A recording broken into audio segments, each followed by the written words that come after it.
Ahmed Reda Ou, 1910-1956, martyr de la plume et pionnier de la littérature algérienne. Ahmed Reda Ou naît le 15 décembre 1910 à Sidi Oqba, près de Biskra. Très jeune, il découvre l'injustice du système colonial français. Après avoir étudié dans un kutab, puis à l'école française, il se heurte aux barrières discriminatoires de l'enseignement secondaire réservé aux colons. En 1935, il émigre avec sa famille au Hedjaz, en Arabie.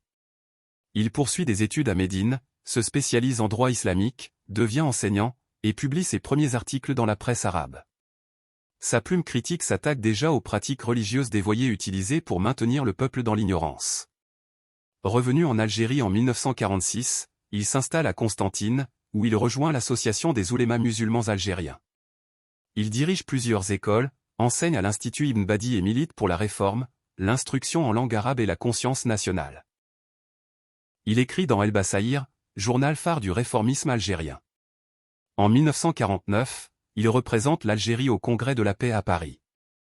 Il y dénonce la répression coloniale et défend le cheikh El Ibrahimi, figure de l'islam réformateur. La même année, il fonde une troupe théâtrale à Constantine, et utilise la scène comme un outil de sensibilisation et de patriotisme. Le 15 décembre 1949, il lance Ash-Chouala, La Flamme, un hebdomadaire indépendant, écrit parfois en arabe dialectal, souvent satirique et virulent contre l'administration coloniale, les confréries maraboutiques et la passivité politique. Le journal sera interdit en 1951, et ou classé parmi les éléments dangereux. Le 29 mars 1956, à la suite d'un attentat à Constantine, il est arrêté sans preuve, emprisonné puis exécuté sommairement le soir même à Djebel El Ouache. Son corps, retrouvé dans une fosse commune après l'indépendance, repose aujourd'hui au cimetière des martyrs d'El Kroub. Pionnier de la nouvelle algérienne, dramaturge, éducateur, journaliste et militant réformiste, Ou a combattu avec la parole, la plume et le savoir. Il a payé de sa vie sa fidélité à la vérité, à la liberté et à la dignité de son peuple.